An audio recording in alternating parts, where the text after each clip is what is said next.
Welcome to the Family Pictures Podcast. I'm Michael Branson Smith with our new live opening, which we will hopefully do to YouTube at some point with Jim Groom.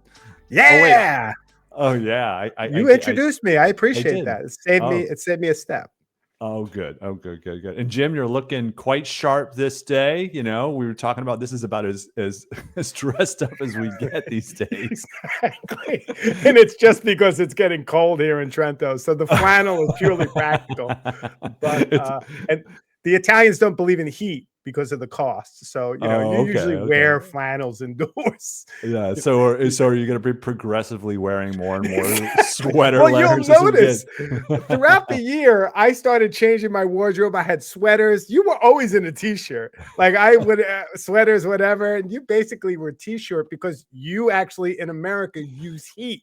There's air conditioning too. And air conditioning. We don't really have that.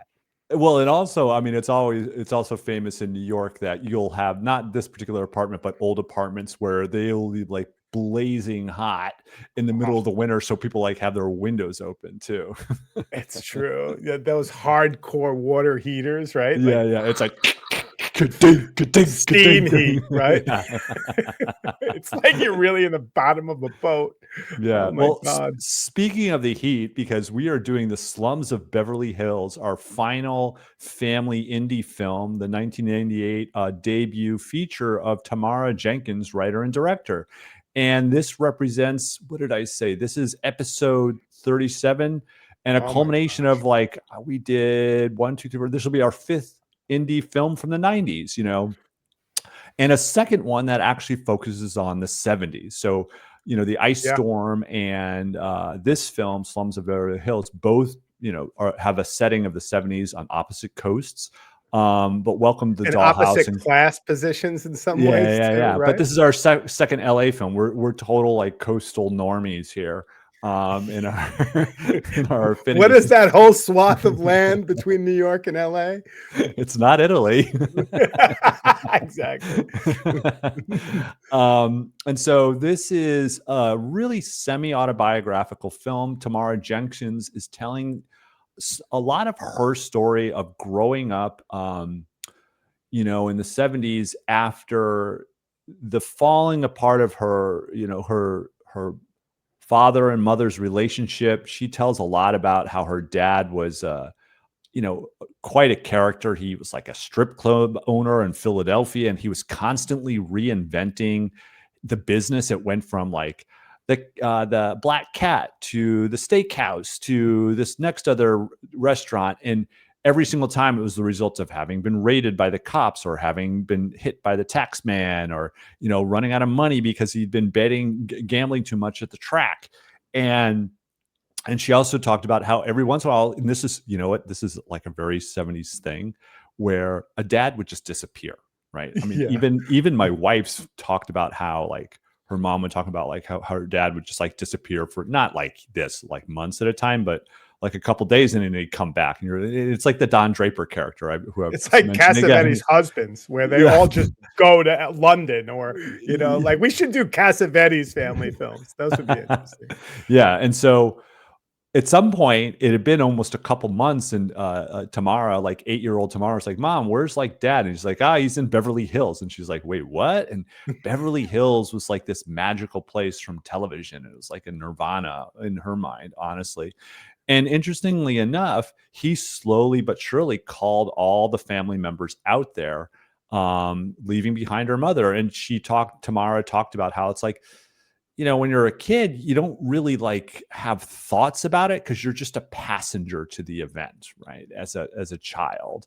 And at the same time, she had three brothers, one older brother, and in the picture she has just two brothers.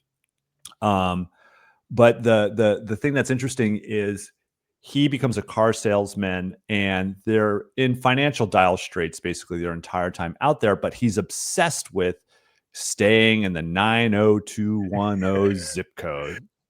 The good school district, which like so rings true today. Like, I mean, throughout my growing up, one of the things I had as a young parent is what's the school district like? Like, what are we Yeah. talking about? Now, you grew up in New York City, where it's a different kind of pressure, or you Oh brought your my kids God, to it's New York just City, where it's a ridiculous. All different kind this of pressure, neighborhood but like, schools. Yeah. gosh, I mean, the whole idea of good schools. And I remember seeing the trailer for this movie and in the 90s when it came out. And that whole Alan Arkin, we're doing this, not, what is it? Things come and go, but education is forever. We're Right, doing it right, in right. the school district. Furniture is Yeah. temporary. Education is forever. Furniture. Like, Because let's he move would to torrents is a whole nother piece there, where they're talking about torrents and not wanting to touch torrents. Like, it was below them.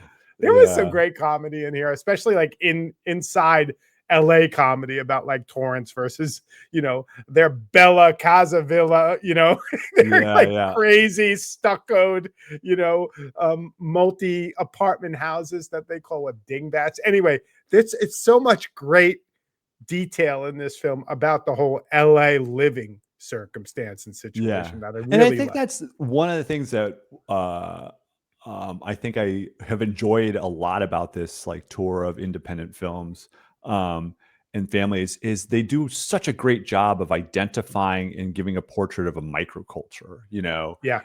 and just really diving into it, whether it was like the ice storms, like wealthy suburban set of New Canaan, or the New Jersey, lower middle class, like awkward household that's just holding together. And then, of course, the kids' story, and even the Dee Dee story, which we started this whole thing with, which was another version of suburban LA, but through the lens of this, Asian family. I think, were they Taiwanese or I I can't think they were remember. Taiwanese. Yeah. Yeah. And Which is so, interesting because that's another connection with Ang Lee, who came yeah, from Taiwan. Right. So right. there's a whole bunch of interesting connections. And I like this film a lot because it really does. It's like the alter ego of Ice Storm. And Yeah, and they came out about the same time, and they're right. two very interesting, different takes on the same moment in history. And one of the things Antonella was saying, because I was watching this with her, but I've been getting up early because of my dog, and that's a whole nother story. But so I've been falling asleep during movies, but then I have at my work, I have a big TV, and so I'll watch it again, right? So it's never a Yeah. problem because I watched the movie. She stayed up for this because she didn't get up with the dog. And she loved this movie. And She she's hadn't like, seen it before? no. And she was like, I don't know about this because she doesn't like the teen movies. Yep, yep, And she yep. was kind of like We're suspect. pulling her in. But she absolutely loved this one. And, even to the point where, I woke up the next morning and we went down, we had our daily coffee, and, she was telling me, I'm like, don't tell me everything. I don't remember a lot. But, it is in some ways, it spoke to her in ways that it just wouldn't have spoken to me. And she kind of pointed out a lot that in Yeah. the breakfast kind of discussion over coffee is, just the scene with the fitting of the bra and Yeah. all of these things that she said were really identifiable and, Mhm. almost timeless despite the fact. But the other thing she said that I thought was great is how often do you really see movies made about a poor family in dire straits and play it straight? Right. And not Yeah. have them be criminals or go off the edge or, go to some kind of crazy extremes, but actually like sit with them and live with them. And I thought it was really kind of, again, another great observation of the film from someone other than me, namely Yeah. Antonella. She should be with you on this podcast, not me. But And I love that about it. yeah. And so this film, which is so they're constantly moving, and this is something that Tamara would talk about. So Tamara, she's part of this like nomad family and with her father and her older brother. But eventually, like as they get older, the oldest brother leaves first and heads back to the East Coast. And he kind of rescues Tamara and the younger siblings as well eventually, and kind of become their caretaker. He becomes their legal guardian at a certain point later in their life. And so he's kind of becomes the new inspiration for like becoming a person that has a pathway. And Tamara started to attach herself to the theater arts, but specifically being a performance artist. And she had this like dog and pony show where she'd have a slide projector of this crazy life she was living and telling stories. And she started to show it in New York and eventually in LA. And that's what got her really started. And then she went on to film school, for screenwriting, and made her way to the Sundance Film Institute, which is also part of this moment in time where we had major institutions sponsoring artists to work on this film, their craft, trying to create a new generation of directors, which turned out to be an incredibly successful endeavor, Absolutely. And Tamara told this story on Fresh Air with Terry Gross about how she's there and everybody's doing their introductions like, hi, I'm Tamara Jenkins and I'm doing my story, Slums of Beverly Hills. And it was happening with all these other directors. And then everybody goes off to the direction. Oh, and she told the story of how, Robert Redford came in his snowsuit and he has this like, it looks like, he's got literally has snow on top of his suit. And he's like, hi, I'm Robert. And they're like, duh. and so, and they're all like, wait, let me just finish. But the funny thing is, so they all go into little groups.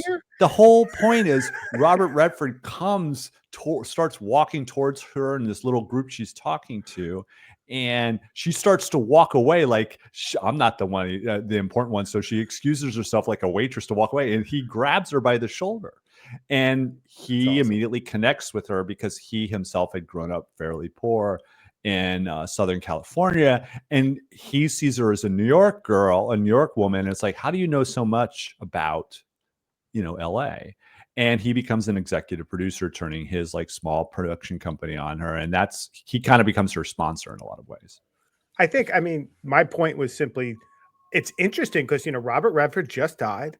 And so like, there is like, he's a moment, but he was one of the major influences behind the whole Sundance. I mean, I think he started the Sundance. No, Festival. He started Sundance, but so yes, he's a major influence on 90s independent cinema. Absolutely. So he's that person who you're saying had a huge payoff as an actor who kind of invested in the next generation, who created infrastructure for them to grow. And in some ways, sponsored the whole Sundance movement, which then became a channel. And I actually knew someone, Mikhail's wife worked for Sundance for years in New York City. And she had talked about meeting Robert Redford and like, kind of later on. But yeah, he's a figure, and he was kind of a relevant figure most of his career, even if most of his later films sucked.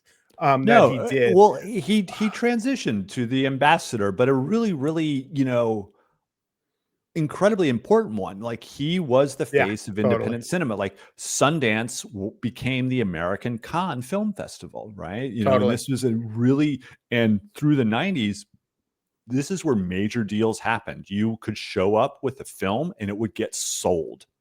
That's right. And that was the dream of filmmakers in the 90s. This was what I had at a hot minute, or had friends that would like, oh, I'm going to make my indie film and we're going to go to Cannes, or not go to Cannes, you go to Sundance and you sell it. Like, you could actually put all your money. This is like what Darren Aronofsky did with his film Pi, the same year I think this film came out. Even in Entourage, there's a whole couple of episodes where they go to Sundance, and they kind of like talk about it already in the 2000s as this sacred cow of independent filmmaking. Yeah, and it turned into major commerce, and the indie culture, got overtaken by the big, studios. They came studios, and they took it over. And so, she also, one last thing to like kind of give some backstory about this is, she talked about, Tamara Jenkins talked about auditioning Natasha Lyonne, and how Natasha Lyonne was just like this incredible breath of fresh air compared to all the other girls. She, unsurprisingly, she auditioned like probably dozens of girls at least. And she talked about how they'd all be so polished and all this stuff. And Natasha Lyonne, who later in a different interview talked about, she's like, I can't believe they even considered me, because like I had no chest, whatsoever, and so and there's a funny thing about her needing a prosthetic. They make prosthetics once for her, and then there's body doubles for when we see the actual That's breasts. interesting. Yeah, and same thing for Marissa Tomei. The breasts we see on camera, those are also body double breasts. So none of the major performers are actually showcasing their breasts. And Strange for a movie obsessed with breasts. Yeah. But she just loved how she was so unfinished and gawky and just this loud, brash New Yorker girl. And, Natasha Lyonne was a bit of on the edge of becoming, or had already started to become, a bit of a mess. She was like living with, shacking on Michael Rappaport's couch, I think, at this time in LA.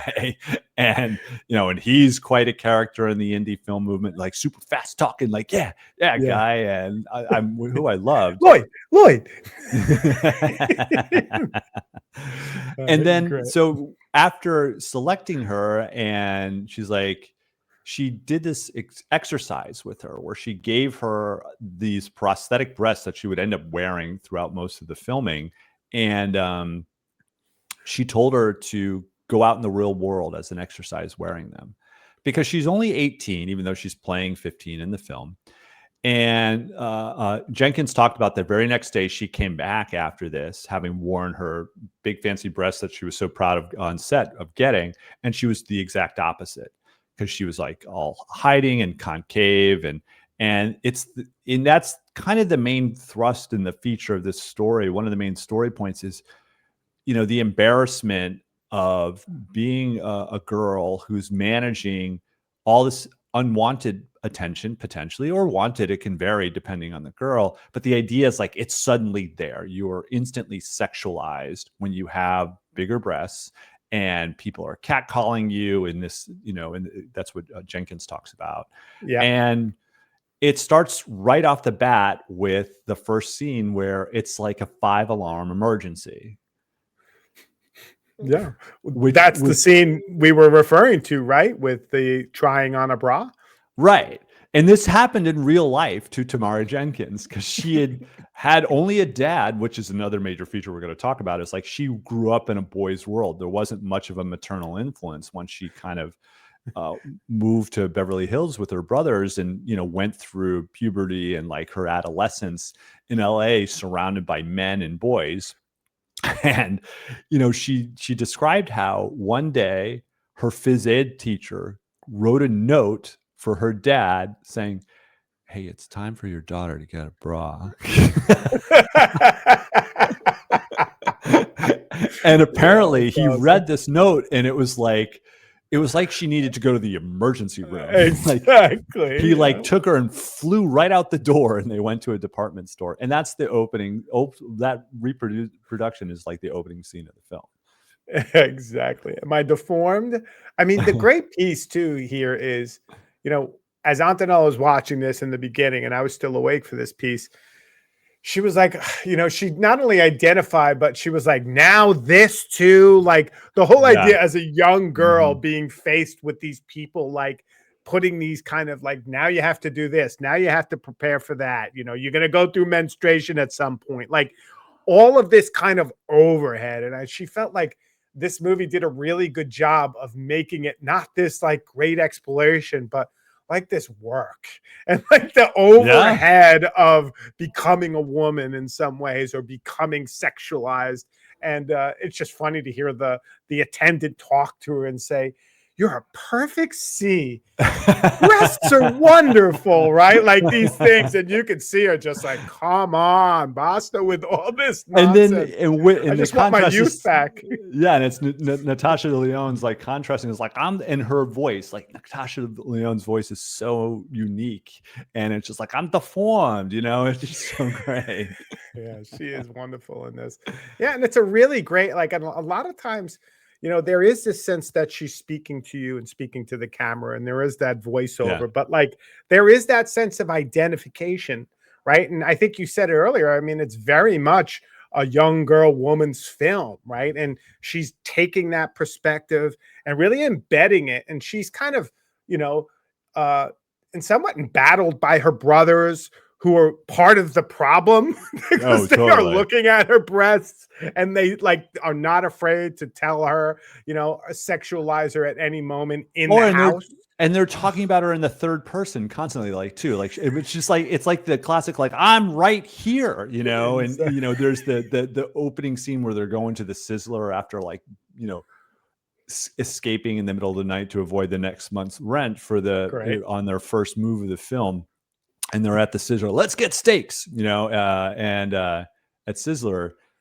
And, we have the character of what are the brothers' characters? I want to get them right. It's because one's one who we've seen before. Yeah. David Krumholtz plays Ben, and the younger brother's Ricky.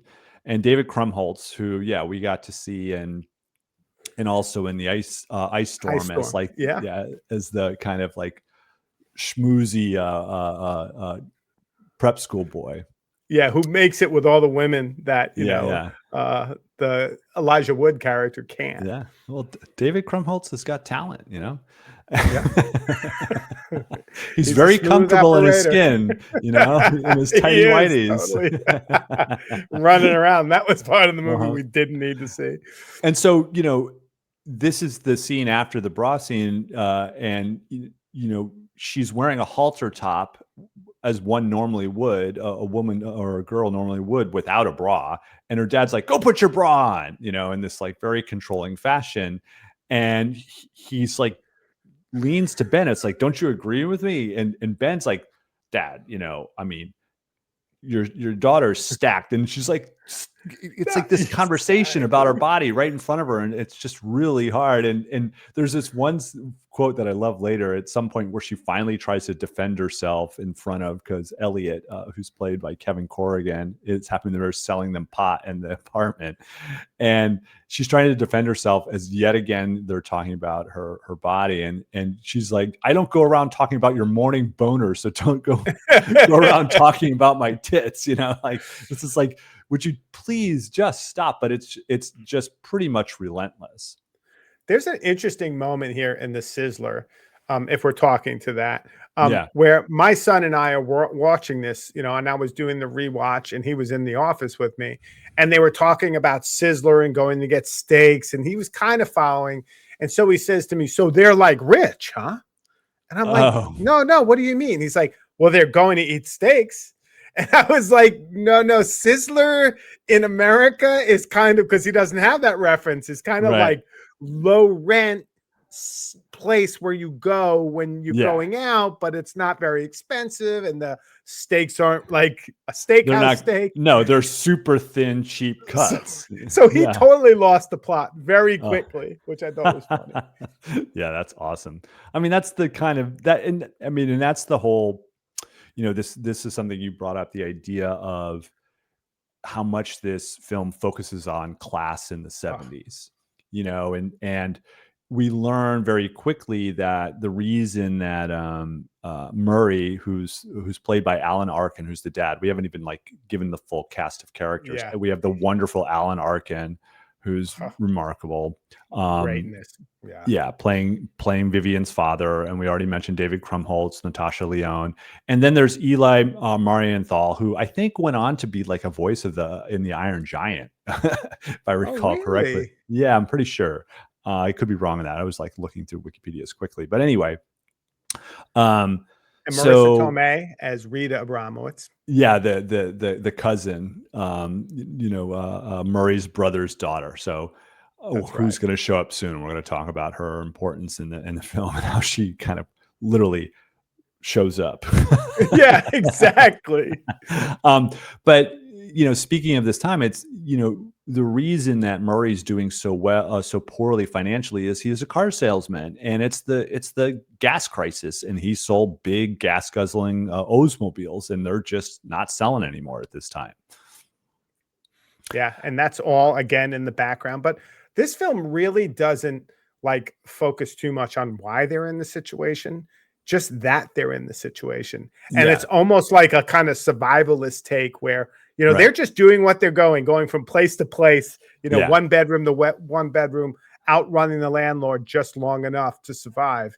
And there is that sense of desperation that you get from it. And I think that whole sense that they deal with in kind of comedic terms, but that whole sense of being kind of displaced and, one step away from homelessness, I think is probably more relevant and kind of identifiable now than it's ever been in the kind of more precarious economy that we have these days than we've had in a long time, maybe 2008. And so it's interesting, like this movie is evergreen in some of those class-based themes. Yeah. And I love how the older brother Ben, so there's this relationship between Murray, the father, and his brother Mickey, who's kind of been supporting their family on and off, feeding extra cash.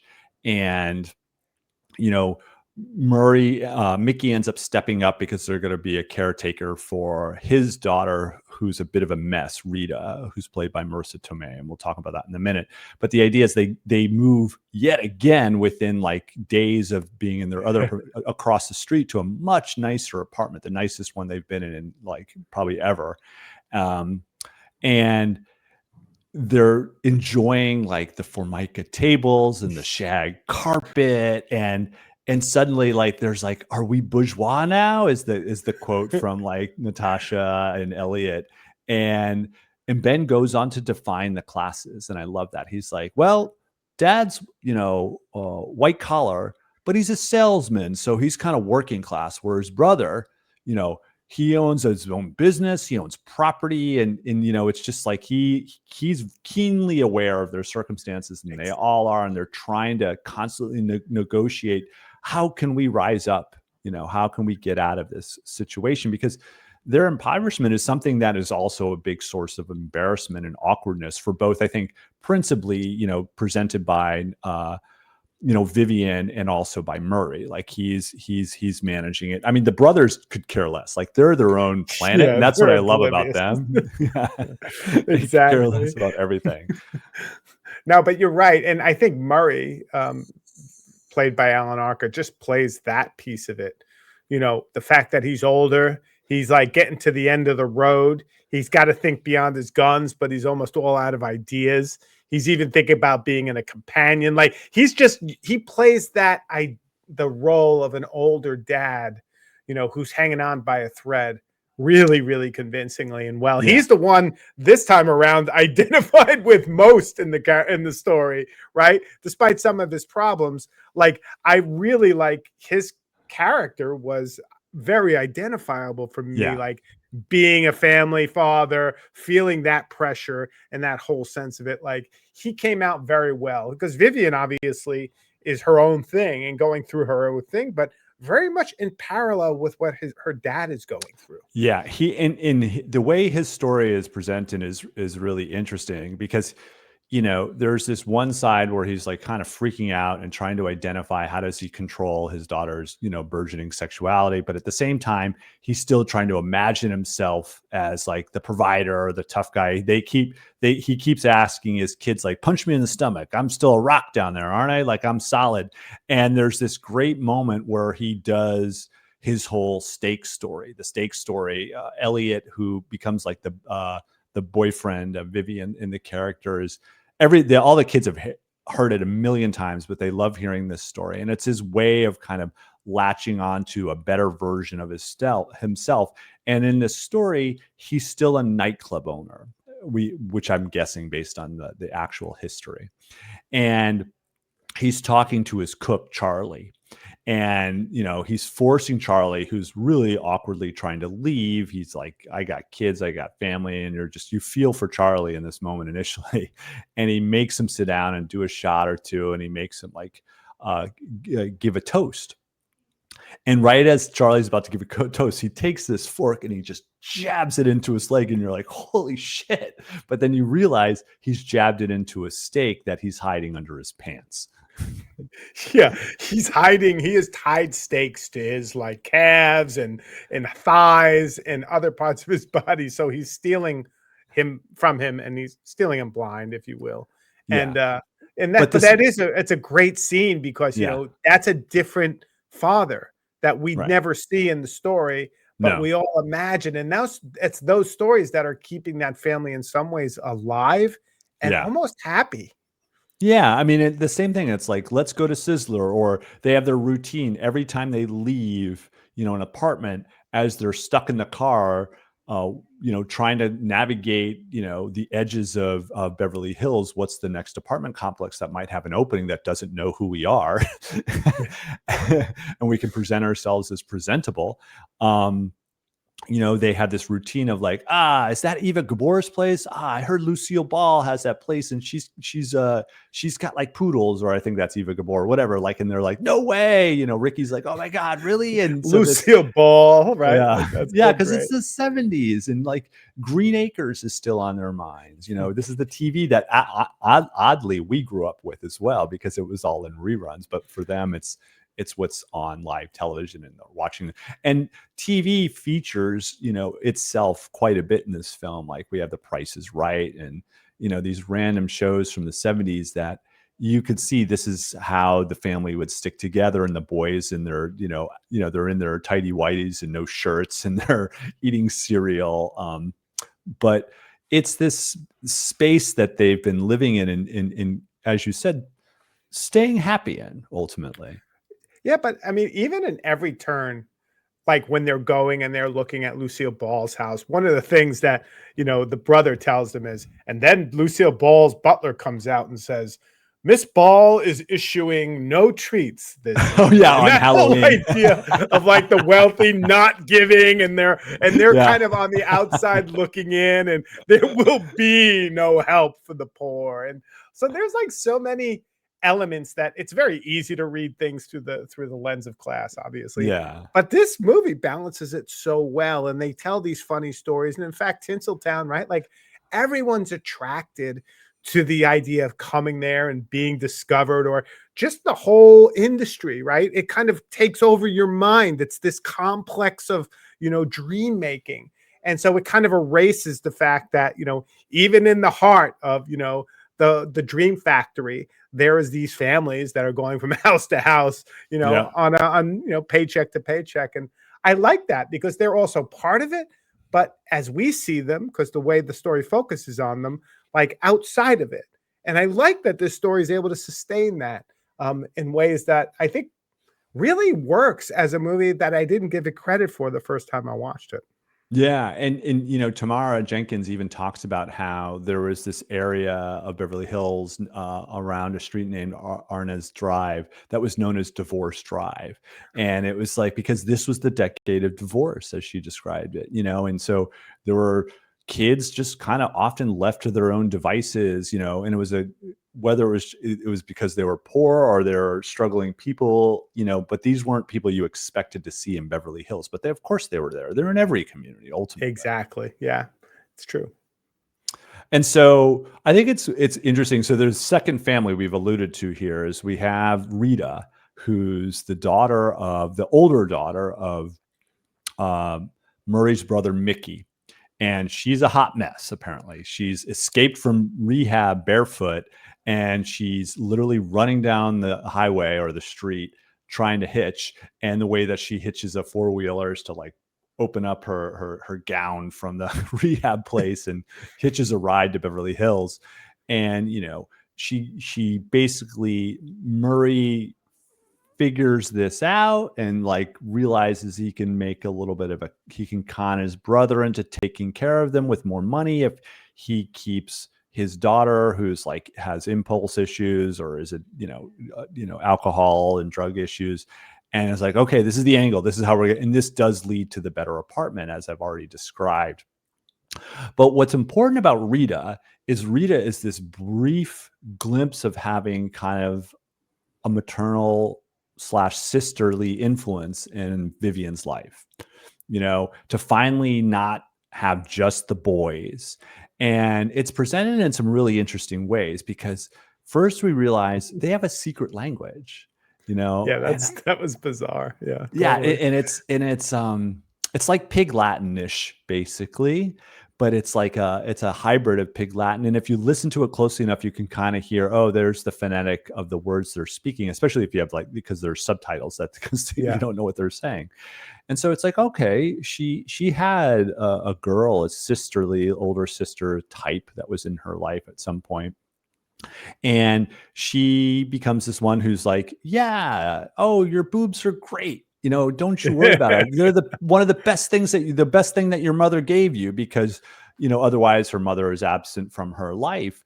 And she's kind of hearing this. And then there's this incredible scene. One of the scenes that people remember the most is Marissa Tomei's unpacking her bag, and they're going to share a bedroom together because of the two women of the house. And she pulls out this massive, like, 70s vibrator, and she immediately turns it on. And she's like, oh, batteries still work. And then she turns on the Grand Funk and starts dancing with the vibrator. And she's like throwing it back to Natasha Lyonne, and she's tossing it back. And they're both like doing these pantomiming disco dances with it. And it's amazing. They're like, and this is what Vivian needs. She needs this kind of like freedom to explore being a girl with other girls.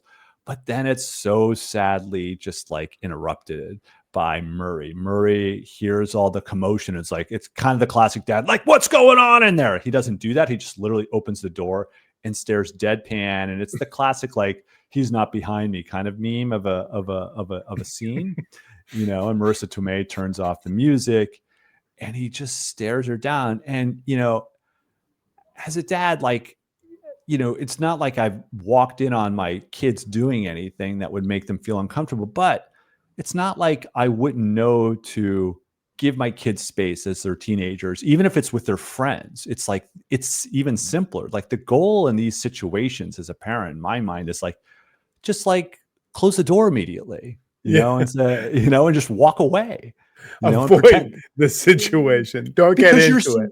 Yeah, that's your job, is to not, impose yourself on them. Let them figure out themselves. They're in their proto-adulthood, that they're exploring whatever way they are, as long as they're not like hurting themselves. It's like, oh, no one's dying, close the door, walk away. Yeah, I've been trained. My kids don't let me in. There's totally like, the barriers are up and the oh, do they have the padlocks in the door? No, they don't have padlocks, but like, it's very clear what my rules are on the outside. Yeah, I respect that. I am with you, because those make for funny and awkward situations in the film. But like, the thing for me that struck about this scene, which is a great scene, is how much fun Marissa Tomei and Leon seemed to have filming it. Yeah. Like, they were really getting into just obviously playing off each other and being in the moment. And there's a lot of it, just the energy in the film, and the kind of like, like evocations of this kind of like coming of age sexually. Yeah. I mean, they did it really well. Like, it's a great scene, acted, and kind of to get at the point that I'm probably sure Tamara Jenkins wanted you to feel with this young woman coming alive, if you will, with a little bit of guidance, right? And kind of freedom to be who she kind of needs to be. It was cool. I thought in that it was kind of a great scene. I could see why it's so memorable. They just seemed to like inhabit it. You know what I mean? Yeah. Yeah. I mean, Marissa Tomei is like just kind of incredible in this moment. And is this, she's this sexy and powerful woman being very playful, and got a great Natasha Lyonne is, and she's trying to like learn, like, oh, I can be exploring too. I can like, kind of move myself in a way that's provocative for me, and it's for a girlfriend, and this is something I think that this explores in this moment of how girlfriends explore sexuality, not like to be sexual with one another, but to explore like presentations of sexuality with one another. I think this is something I always witnessed and I loved about my wife and her girlfriends from her college days, and from when she was on her sports team. Like, girls that play sports and the way that they crack each other up in these kind of roles is just kind of a special thing. And and to see it continue in adulthood, and whenever they would, or in their 20s, still go to a bar, and they would just get rowdy, like, and they would feel comfortable and confident, like, and they didn't need like men to tell them this, like, to tell them to, be quiet. And they're like used to it. It's like, no, we're here. We're loud. We're like to be girls or women in the ways that we feel comfortable and should be. And I think that's a big part of what that moment represents, I think, which is so Yeah, cool. it's a great moment. I love it. And And so, then he comes in, yeah, the and just freaking black cloud of death staring at totally. her. I know. And then, and then it kind of awkwardly continues to another, let's interrogate Natasha Vivian's awkwardness even further by having this weird family date, Oh, which is that's so the great. best. Yeah. So we have the, Murray, who Jim's already described as considering, what am I going to do with the next steps of my life? And He's at he, retirement age, kinda. He's yeah, 65, right? Like, right. he's got these young kids, basically. Like, you could see Really he's between a young. rock and a hard place Yeah. Ricky's probably what, like 12 at the most, at the basically. most. Yeah.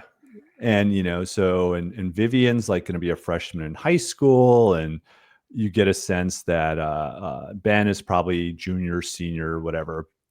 And so Murray has a woman who wants companionship, you know, which is to his and it's Not played by sex, yeah, just companionship, to be yeah. clear. And Dora, this is played by Jessica Walter, and there's like Jessica Walter and also Rita Moreno are these two, like in Carl Reiner, these three incredible actors that are much older in their careers. They're both, I think they're all in their like 70s at this point, or 60s. And I mean, Carl Reiner, who plays Mickey, we see finally in one of the final scenes. He's like a superstar from the 50s, a comic Yeah. genius. And equally is Jessica Walter, who went on to have a great career in the 20s. Like, she plays this character in this animation show called Archer, and she's like the spies, kind of who's M from, not M from 007, who's the guy who's like in charge of 007. She plays that role basically. I think it And is M. yeah. And she kind of looks that part. Like the animation is literally drawn after her visage, which is so great. Anyway, and so she is trying to encourage Murray to dump her kids back on his wife in New York, effectively. And so they have this dinner party, and immediately Vivian has her period.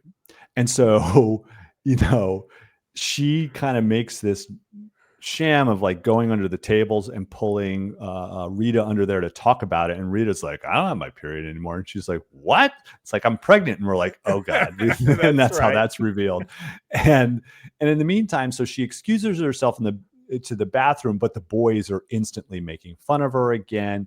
And then even Doris, she's like, oh, honey, it's fine. It's like, I always have something, even though she's like, through menopause at this point. And so she doesn't need tampons or anything, but she has this god awful crazy, these pads that are the size of like heroes, for a hoagie. Exactly. That have their own garter to keep them up. And she like licks one and tucks it in, and like, this is all just, again, so poorly. And then the last thing, that to add insult to injury of this moment, Doris finally sees that a little bit of blood has gotten on one of her precious chairs that she had needle pointed herself, and she just like screeches. And it's like, it's all throughout this entire film. It's so much of it is about like, everybody stare at Vivian. Let's talk about her awkwardness. Let's talk about her breasts. Let's talk about her menstrual periods. Let's just make her feel as uncomfortable as possible.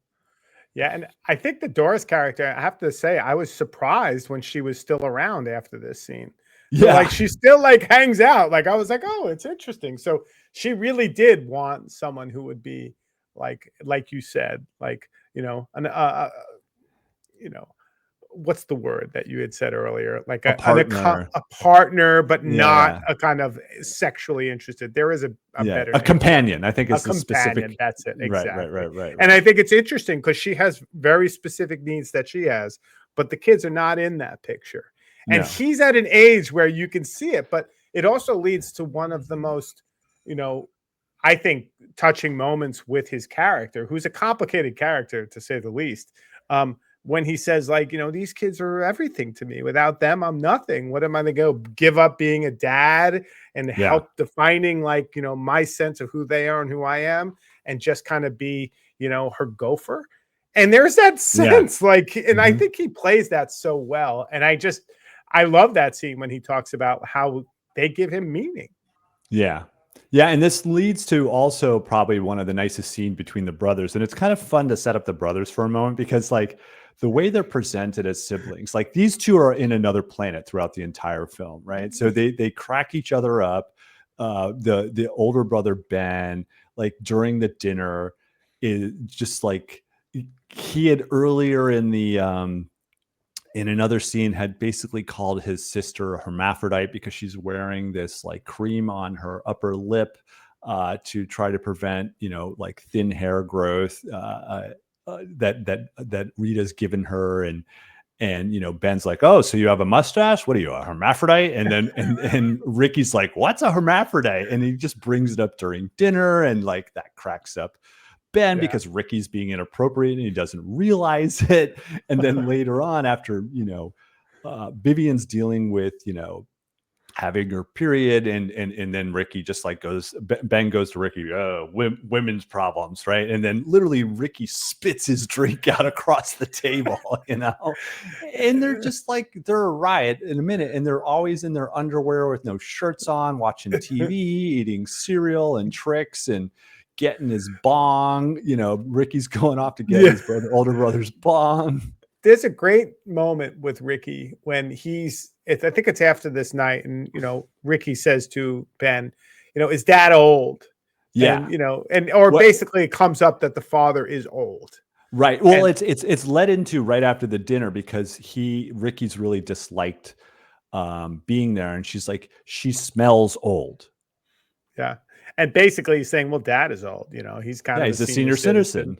And Ricky gets pissed and he's like, take it back. And you get that sense for a young kid who might have an older parent, right? Like that is, start thinking about losing them quicker than not, obviously. And some of those practical things that a young kid would think about and cause anxiety. That was well done. I thought that was another piece which captures the real essence of that relationship, but doesn't harp on it and does it in a way slant through this other brother. It was really, and they're not a big part of the film, but their characters mean something and build the rest of the story. Yeah. And, and you get a sense that Ricky, it's like, it's implied that he's seeking out security in his other brother, with his older brother, because he asked, can I sleep with you tonight? And, and then Ben relents, even though they're both in single beds and they're both in like, it's probably a hot, apartment, and they're wearing just their underwear, and they clearly are, because there's a lot of the boys standing around in their underwear, which is just so great. And there's a strange moment where he's like, no funny stuff tonight. And you take that as like, no jerky, like, don't yell all night, whatever. But it also like, who knows what these two brothers are experimenting with? Yeah, right? yeah. I mean, in this family, I wouldn't rule it out. And so, there's the side plot with the Kevin Corrigan character, Elliot, who's like kind of the neighborhood drug pot salesman. And I mean, he's important because he plays this role of the kind of almost boyfriend at times, and she eventually ends up losing her virginity to him, but he's just like a character. He's not, and he becomes kind of part of the family here and there for moments, which is kind of interesting because he's a hanger on, because he seems to be living on his own, and you're like, who is this kid? Because he's slightly older. But I think more importantly is he's just like the carousel. He gets on the carousel with Rita and like driving her around to nursing school. And so one of the impetuses we've talked about is like how Murray said, like, I'll take care of Rita, Mickey, older brother, you don't have to worry, I'll take care of her. And part of the con is that she's going to go to nursing school, but she's just way too much of a mess to do this. And Vivian and Elliot are driving her to nursing school, and she's just like trying to get to her boyfriend. It's like, well, I want to see him again, even though, because she's pregnant, but she's like, you can't tell him right away. And this is emphasized when Elliot says like, you're pregnant. And she's like, see, you can't see this. But the whole point of bringing this up is I think it's kind of interesting because we can wind towards, I think, the end, which is ultimately we have this kind of reconciling that Rita is not going to be their meal ticket for very long, because not only does Mickey come to town, but prior to Mickey coming to town, we have this crazy ass scene where on her first day of nursing school and failing to reconnect with her boyfriend, she immediately ODs. Like she's discovered the apartment, Yeah. and the OD scene is nuts. Like there's they Doris, because you're right, because Doris comes back Still into around. this movie. Yep. Doris is still around with Murray. They're coming back from a date or a weekend away, and they were supposed to be gone longer. Vivian was supposed to be taking care of Rita, but that's obviously gone awry. And Ben is out auditioning for the lead role in Guys and Dolls, and Ricky is home alone. And Ricky is home alone with his cousin, who's much, much older than him, Rita, who's OD'd. And so he calls 911. But in the meantime, the entire family's coming at the same time. And basically we have Murray is like, no, it's fine. We'll take care of it. We got to keep this con going. And Doris is like, what the fuck? We got to call the hospital. And it's this mad scramble. And suddenly it's so great. The paramedics literally bust the door down and they run in.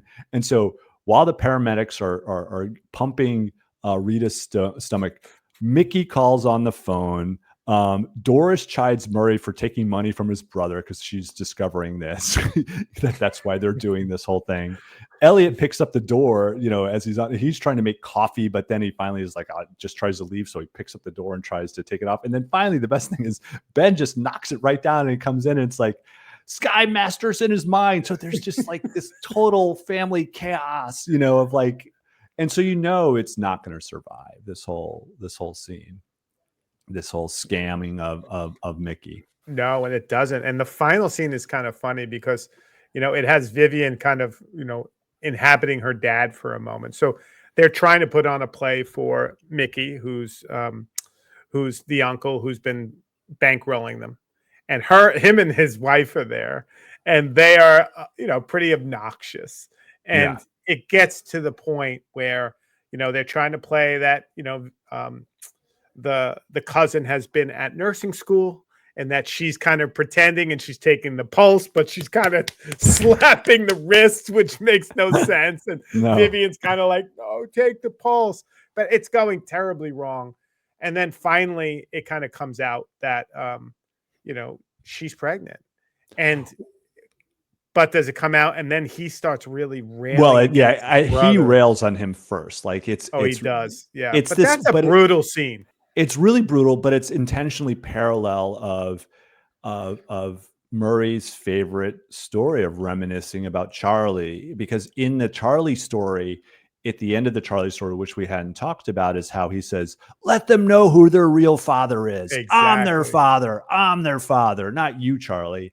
And this is what Mickey does to him. He literally big brothers Murray and says like, what do you mean you're going to pay for breakfast?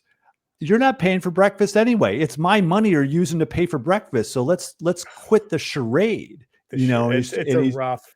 Yeah, and he's like, come on, not in front of my kids. He's like, they should know. They should know. And he literally says the same quotes. It's like, we should let them know who their father is. But the great thing is, Vivian becomes her father, and she picks up the fork and jabs it in Mickey's leg. But this time, there's no steak blocking his thigh, and it's all over. And then, like you said, suddenly Rita says, like, I'm pregnant, and then we have a limping Mickey and his wife and Rita running out. It's on the tarmac because it's the 70s and you literally walk on the tarmac to your plane. You don't have the jetways yet. And people can follow you.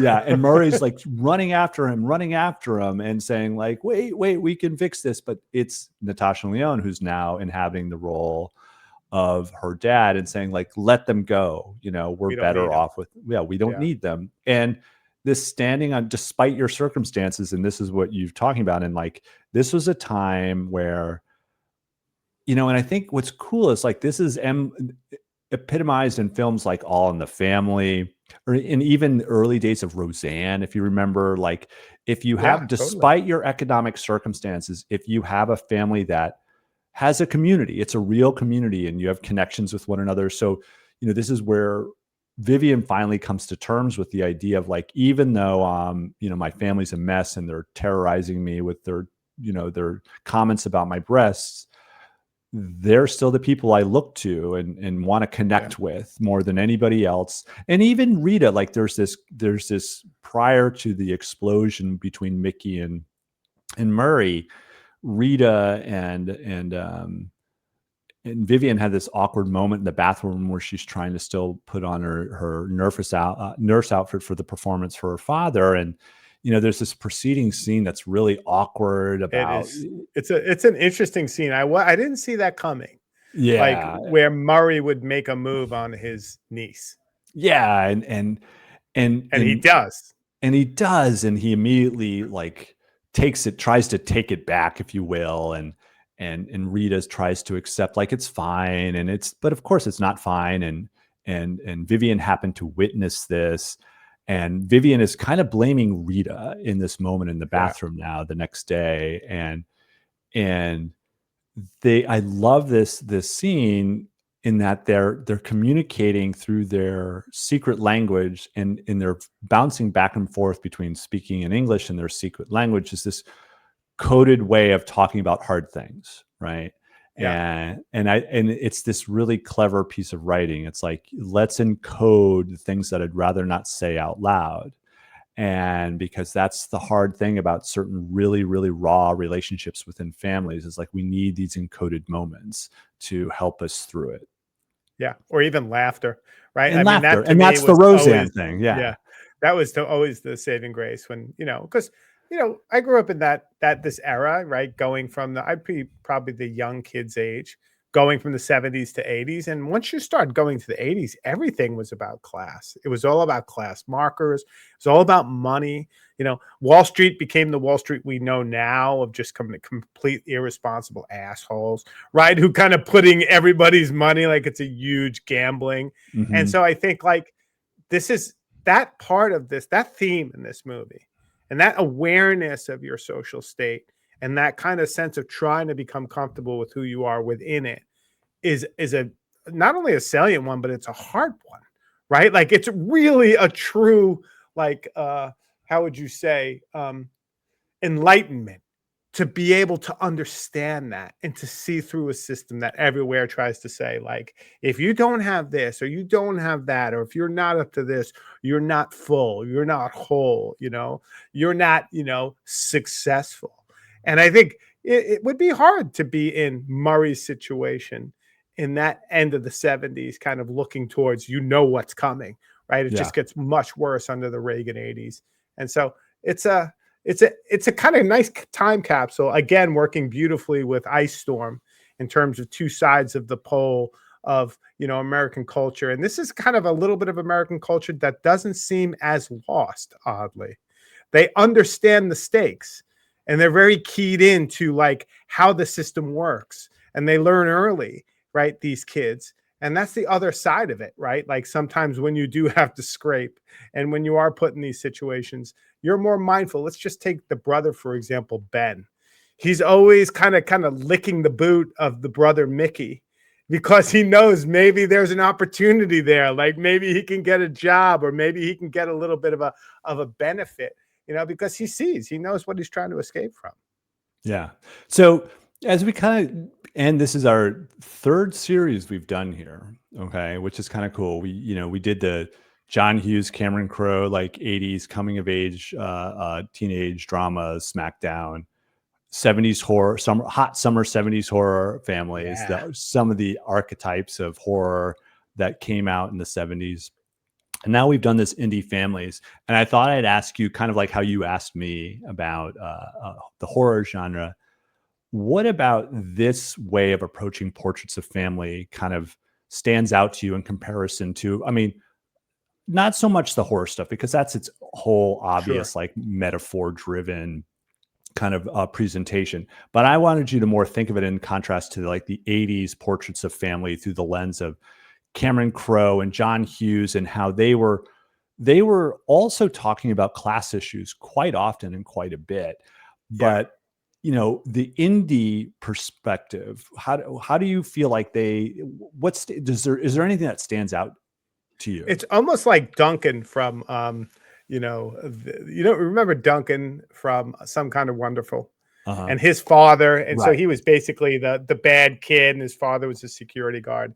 Well, with like the Slums of Beverly Hills or Kids or whatever, that character got a movie, or his whole like whereby was like in a movie. And so I think a lot of the 90s, they even went beyond the kind of like geeks versus like popular kids, and all of them basically at the same social class, but you just got a sense there was like, are they cool or are they not? Whereas a lot of who we were dealing with in these 90s films were just complete outcasts, right? Truly outcasts, whether it was they were coming from another culture and trying to fit in, whether it was they were just basically, feral kids from New York City in the 90s who had no guidance, or they were those early 70s kids, or not only that, the Jersey kind of lower middle class, complete like freak. So she would fit more cleanly into Welcome to the Dollhouse would probably fit more cleanly into the Used than any of the other films.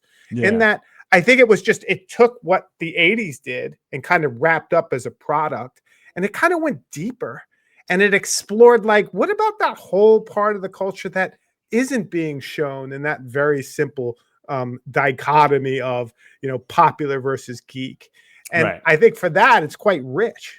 Right. And so, I mean, and I think that's the idea is it doesn't care about popular versus, I mean, or that doesn't even come up. Geek or poor versus. It's just outcasts by themselves, or microculture by itself. Let's not try to frame it in the context of this other culture. And that's the thing about these films, like especially this final one. There is no school. They're about being in the Beverly Hills 90210 area code for the schools, but we never go to school. We never see anybody. You never see anybody that's wealthy in this entire film. And similarly in Kids and Welcome to the Dollhouse, it's like, screw those people and their story and how we have to compare ourselves to them. Let's just let these people stand on their own and live their lives and make sense of how to navigate it without having us try to interpret it. It's like, well, if they were wealthy, this is how it's like the wealthy people's perspective of them isn't necessary. We don't want that performance in these films. Yeah, that's a really good way to put it. And that's what you really see happening in John Hughes' films. And so in this way, you kind of are a little bit liberated, from that feeling of, how do I fit in? Right. Yeah. Or, what does it mean to fit in? And this place in these films, like, it's more about like, what does it mean to exist on the outside? And well done, particularly in this last one with Vivian, because they also made it very like, you know what I mean? It was like a homie. Yeah. So this is our last one in our indie films, and we got On the Run next, right? On the Run. Families on the Run. Stay tuned.